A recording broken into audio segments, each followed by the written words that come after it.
প্রিয় দর্শক, আসসালামু আলাইকুম রাহমাতুল্লাহ।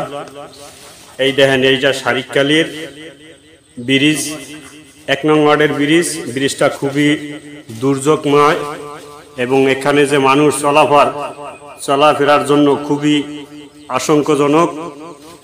এবং সকলের কাছে এই ভিডিওটা যে আমাদের উর্বর কর্মকর্তান থেকে যে ভিডিওটা পৌঁছতে পারে সেই ব্যবস্থা করেন।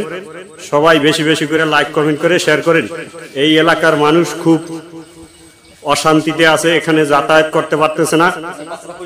এখান থেকে অনেক বাচ্চারা পড়েও গেছে এবং নদীতে পড়ে আছে, অনেক সমস্যায় আছে, অনেক কষ্টে আছে। আপনারা কেউ কিছু বলতে পারেন। এই ব্রিজটার অবস্থা দেখেন। ব্রিজটার অবস্থান তো দেখেন, আল্লাহর রহমতে এখন যে অবস্থানে আছে এই অবস্থানে কোনো চলার মতন কোনো ক্যাপাসিটি নাই। আমাদের যে পরিস্থিতি, এই পরিস্থিতি হিসাব করলে এখন আমরা দুরবস্থানে পড়িয়ে দিচ্ছি। সবাই একটু আর্থিক সহযোগিতা করলে আমরা এই ব্রিজটারে একটু ভালো করতে পারি। মনে করেন আমরা একটু চলার মতন একটু পোতরা করতে পারি। ওই পিস এই পিস মিলিয়ে আমাকে এই অবস্থানই আছে। এই ব্রিজটা ভাঙ্গা এবং এই ভাঙ্গার কারণে আপনারা কাজ করতেছেন, মানে কি বলিয়া কাজ করতেছেন? আমরা ইসলামী আন্দোলনের পক্ষ থেকে আর্থিক সহযোগিতা দিয়া এই ব্রিজটা কোনো সরকারি কোনো বাজেট পাইতেছে না, সরকারি কোনো অনুদান আইতেছে না। এখানে জনগণ খুব কষ্টে আছে এবং বাচ্চা কাচ্চারা স্কুলে মাদ্রাসা যাইতে পারে না। খালে অনেক ছোটো ছোটো বাচ্চারা পড়ে গেছে, পড়ে গেছে, আহত হয়েছে। কোনো দলীয় কোনো সহযোগিতা পাইতেছে না।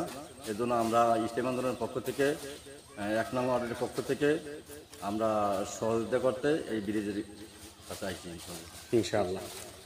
তো 1 নম্বর ওয়ার্ড থেকে ইসলামী আন্দোলনের পক্ষ থেকে নজরুলনগর নগরে ইউনিয়ন কমিটির সাবেক সভাপতি মনির হাওলাদার, সে 1 নং ওয়ার্ডের সাবেক মেম্বার প্রার্থী ছিল, এবছরও প্রার্থী থাকবেন ইনশাআল্লাহ।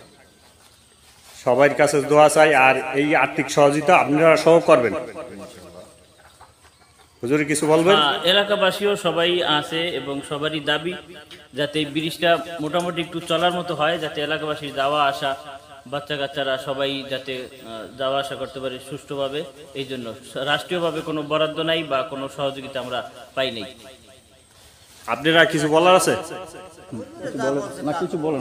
আমরা টিউনের কাছে কোনো যে ভাঙ্গা ব্রিজটা, তারপরে আমরা একটু আমাদের ব্রিজটা একটু রোডটা আমাকে চলতে অনেক কষ্ট।